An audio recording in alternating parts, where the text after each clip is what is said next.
Ada sebuah legenda kuno yang dinyanyikan setiap musim panas oleh jangkrik dan tonggeret. Kisah seekor kumbang koksi muda yang pada suatu ketika berperang melawan semut merah. Beginilah kisahnya. Kisah dimulai dengan diperlihatkan pasangan suami istri yang melakukan perjalanan piknik. Mereka menggelar tikar dan membawa banyak makanan. Karena sang istri sedang hamil dan merasakan sakit perut, mereka pun kembali dan meninggalkan sisa makanannya. Di sisi lain, sepasang kumbang merah melihat telur-telur mereka telah menetas dan mengeluarkan 3 kumbang kecil. Sang ibu mengajarkan caranya untuk terbang dan langsung mengajaknya terbang dengan bebas. Walaupun anak-anak kumbang tersebut masih belum ahli untuk terbang. Saat di jalan, salah satu anak kumbang melihat seekor lalat dan ia menghampirinya. Tapi ia malah dihampiri oleh induk-induk lalat lainnya. Ia pun langsung kabur, dan lalat itu mengejarnya hingga membuat ia menghantam batu dan terjatuh ke dalam sebuah lubang. Karena hal itu, kumbang kecil itu kehilangan satu sayapnya. Melihat kumbang kecil itu seperti tak sadarkan diri, para lalat itu pun meninggalkannya. Di dalam lubang itu terdapat hewan lain yang bersembunyi di sana. Karena hujan, ia mencari naungan dengan berjalan kaki hingga menemukan sebuah pohon jamur. Namun saat berteduh, ia melihat banyak mata yang mengintainya. Ternyata itu mata para siput. Kini kumbang kecil pun pergi melalui derasnya hujan, hingga ia menemukan tempat berteduh. Malam pun berlalu, kumbang kecil pun sadar kalau dia berada di tempat bekas piknik manusia sebelumnya.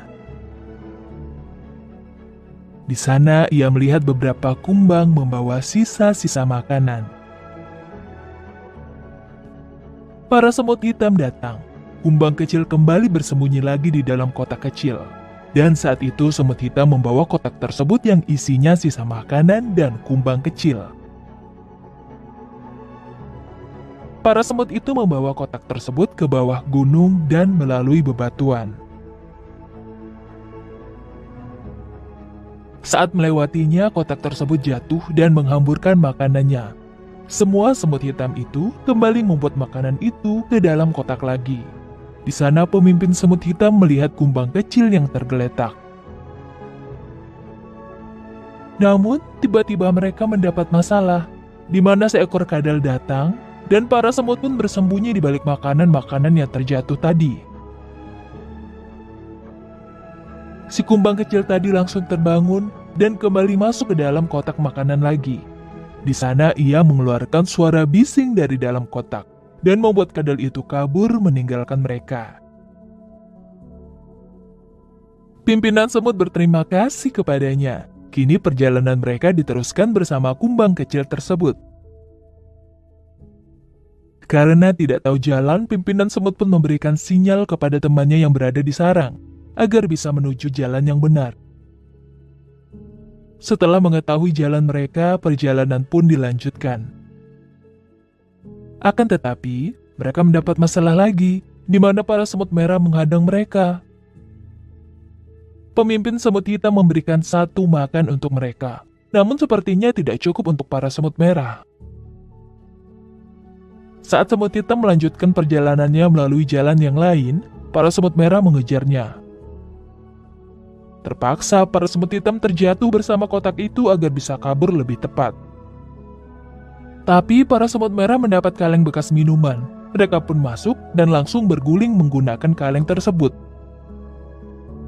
Mengejar para semut hitam yang saat itu telah terjatuh ke air bersama kotak makanannya. Kejar-kejaran pun masih dilakukan meskipun di air.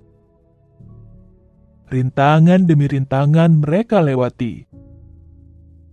Hingga kotak makanannya menghantam batu. Dan hal itu membuat kumbang kecil terjatuh ke dalam air. Dan ia mendapat masalah. Seekor ikan seperti piranha mengejarnya. Ia pun nyaris dimakan ikan tersebut. Untungnya, ia berhasil menghindarinya dan membuat ikan itu menghantam sebuah batu. Tapi sang ikan pantang menyerah dan terus mengejarnya. Para semut hitam pun bersatu untuk menyelamatkan dan kumbang kecil pun berhasil diselamatkan. Setelah itu mereka harus melewati air terjun yang sangat tinggi. Begitupun para semut merah yang berada di belakangnya. Setelah terjatuh dari air terjun tersebut, untungnya para semut hitam dan kumbang kecil selamat bersama kotak itu. Dan para semut merah kalengnya malah menancap di dasar air. Mereka pun harus keluar dari kaleng itu dan naik ke permukaan. Kini kotak makanan semut hitam terdampar di batu, dan mereka melanjutkan perjalanan dengan membawa sisa makanannya satu-satu. Para semut merah pun mengetahuinya dan terus mengejarnya hingga malam hari. Di sini para semut hitam beristirahat dan para pemimpin mereka berjaga di atas batu bersama kumbang. Siang hari tiba, mereka meneruskan perjalanan melewati sebuah jalan. Di sana malah ada sebuah mobil yang lewat. Untung saja, pemimpin semut hitam itu sangat cerdas, sehingga mereka tidak terlindas mobil tersebut. Sedangkan semut merah dan para prajuritnya kabur untuk menghindari mobil tersebut. Pimpinannya pun semakin marah terhadap para semut hitam itu. Setelahnya, para semut hitam berhasil membawa makanan ke sarang mereka, dan pimpinannya memerintahkan prajuritnya untuk membawa makanan ke sarangnya. Tapi kumbang kecil merasa tidak pantas berada di sana, karena mereka bukan kawanannya. Namun pemimpin semut hitam tetap mengajaknya masuk, dan akhirnya ia pun masuk. Di dalam, mereka memberikan makanan yang didapat kepada sang ratu semut. Ratu semut pun menyukai makanan yang dibawa pemimpin semut bersama kumbang kecil. Pemimpin semut merah mengetahui bahwa semut hitam telah berhasil membawa makanan itu ke sarangnya. Kini ia pun kembali dan memberitahukan hal itu kepada ratunya. Malam hari tiba, semut hitam tidur di sarangnya, tapi kumbang kecil bermimpi terbang bersama keluarganya dan memakan buah kesukaan mereka. Ia pun terbangun dan naik ke atas sarang semut untuk mencoba sayapnya agar bisa terbang lagi.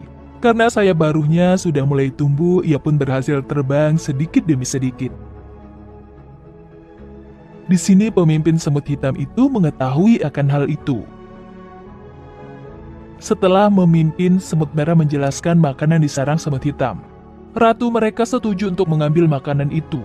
Dengan semua pasukan semut merah, mereka langsung pergi ke sarang semut hitam dan memulai peperangan dengan senjata ketapel mereka. Dan juga senjata spray yang mereka dapat dari bekas manusia. Semua senjata semut merah dikeluarkan dan berhasil menghancurkan beberapa bagian sarang semut hitam. Senjata tusuk gigi juga mereka gunakan. Kini semut hitam melawannya dengan menjatuhkan cotton bud dan juga obat-obatan yang mereka dapat dari bekas manusia. Dan hal itu berhasil melumpuhkan sebagian prajurit semut merah, tapi hanya sebagian. Para semut hitam harus mencari senjata lain, agar ampuh bisa melawan para semut merah yang sangat banyak. Sedangkan semut merah terus menyerang dengan senjata ketapelnya. Pemimpin semut hitam dan kumbang kecil meminta persetujuan kepada ratu untuk menyerang semut merah dengan senjata petasan. Ratu pun setuju, mereka langsung mengambil senjata petasan itu di gudang barang mereka. Senjata petasan itu dipersiapkan di atas sarang mereka, tapi semut merah sudah mulai menghancurkan pintu masuk semut hitam. Mereka harus bergegas melawannya, tapi mereka hanya memiliki satu korek api yang tersisa. Untuk menyalakan senjata petasan itu dengan membaca petunjuk cara menyalakannya, pemimpin semut hitam pun menyalakan korek apinya dan menyalakan senjata petasannya. Akhirnya satu senjata petasannya berhasil dilontarkan ke prajurit semut merah. Tapi kini korek apinya telah padam. Pemimpin semut merah pun langsung memberikan perintah kepada prajuritnya untuk menyerang lebih cepat. Si kumbang kecil mengingat sesuatu bahwa ada korek api yang tertinggal di tempat bekas piknik manusia. Kini ia ingin membantu para semut hitam dengan mengambilkan korek api tersebut. Dia lepas landas menggunakan pesawat kertas terlebih dahulu dan meneruskannya dengan terbang sendirian melewati hutan, sungai, dan bebatuan. Saat sampai, ia langsung mengambil korek api tersebut. Tapi ada laba-laba yang datang. Kumbang kecil itu sembunyi, dan hal itu membuat korek api tersebut dibawa oleh laba-laba. Malam hari tiba di sarang semut hitam, peperangan masih saja berlanjut. Sedangkan kumbang kecil harus merebut kembali korek api yang dibawa oleh laba-laba di sarangnya. Saat berada di sarang laba-laba, sepertinya ada sesuatu yang mengintai. Kumbang kecil pun masuk ke sarang laba-laba dengan hati-hati. Saat ia melihat laba-laba itu bersama korek apinya, seekor katak ingin memakannya. Kumbang kecil itu mencoba melawannya, membuat sarang laba-laba itu roboh dan membuat katak tertindih di bawahnya. Untung saja laba-laba itu baik. Ia memainkan sebuah lagu saat kumbang kecil itu tidur dan memberinya sebuah makanan. Kemudian kumbang kecil ingin membawa korek apinya, dan laba-laba itu mengizinkan. Kumbang kecil itu membawa korek api menuju sarang semut hitam. Di jalan, ia melihat kumbang lain yang sedang diganggu oleh para lalat. Kini kumbang kecil itu menjatuhkan korek apinya dan menyelamatkan kumbang.